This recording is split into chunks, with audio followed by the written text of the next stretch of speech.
and he would hunt in the grounds there with his hounds. But at night, poor Henry said the hounds kept him up. So he sent his courtiers up the river here, and they put a kennel system here for all of the dogs to go in. So this is where we get the name. There's a lot wider. There's lots of restaurants, entertainment, and leisure facilities within Canary Wharf. And it gets its name Canary Wharf from the Canary Islands. The Canary Island boats would come up here, they would then take it back into central London and sell it on to the population. And you can see how much riverside property.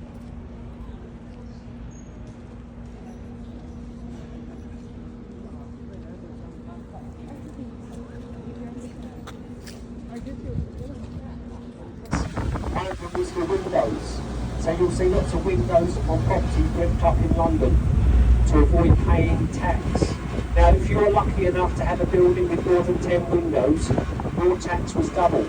And this is where the saying daylight robbery comes from. Quite literally, daylight robbery. And if anyone's got any questions along the way, you can reach from here to Birmingham and Manchester on a boat in about 3 weeks. There's 150 manual locks to operate. And to be honest, it might take some of you a bit longer, as there is a pub at every dock. And that is the first pub over there on the left with the Black Conservatory. It's called The Narrow. It is owned by the celebrity Fairmouth chef Gordon Ramsay, so if we hear any swearing, apologies in advance. But if you can imagine, years and years ago, these are the canal systems to look at during a low tide. And this is where the saying Dutch courage first enters the English language. And to this day, folks, any Dutch restaurant vessel that comes to London gets free trade. It does not pay port duties and it does not pay taxes on its cargo. And that is in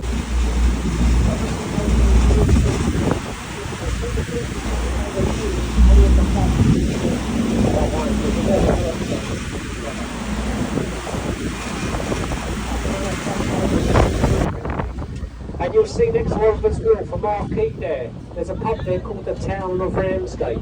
A judge who resided in there, and he sentenced 400 pirates to their execution there for piracy. The most famous pirate to be executed here was Captain William Kidd. In 1701 he was marked at the steps.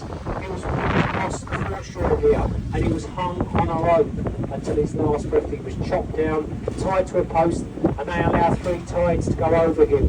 Now I'm going to point out this bit. On the 3rd tide, he was pronounced well and true.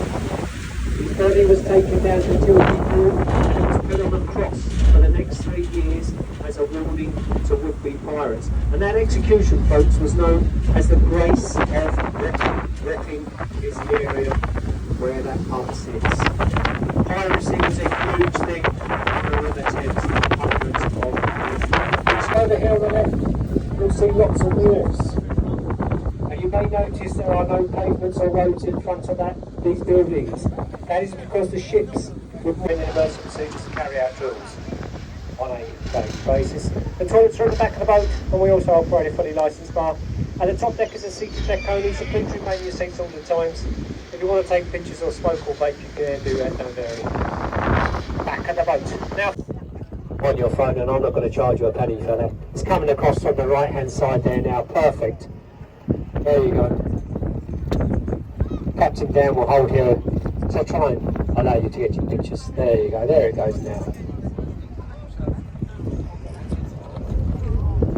And if you have a boat or a ship that's tall enough, they'll open up the gates in the middle of the Bastilles as a known free of charge if you give them 24 hours notice, as water takes priority over the road on the River Thames.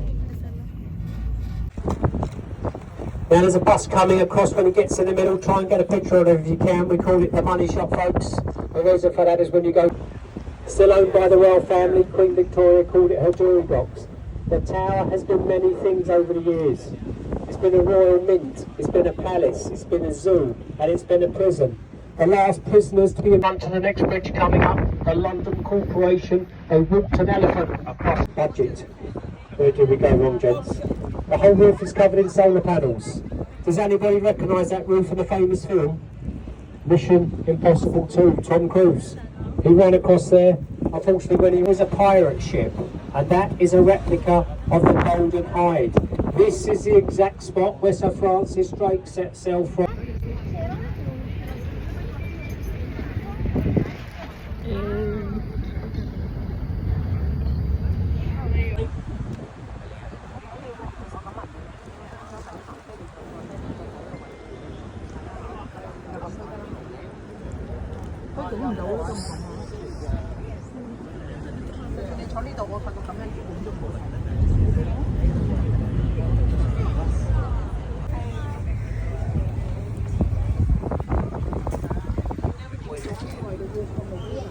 On the right hand side you'll see a concrete building with illuminated wording.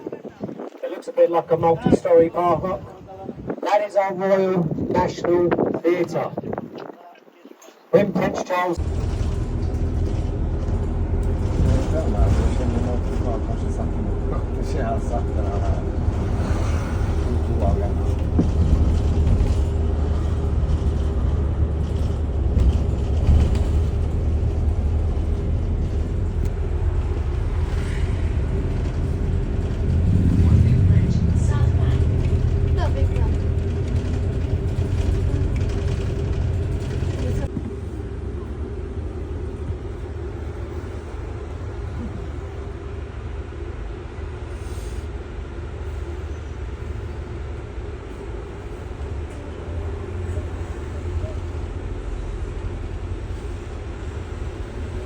Oh my god!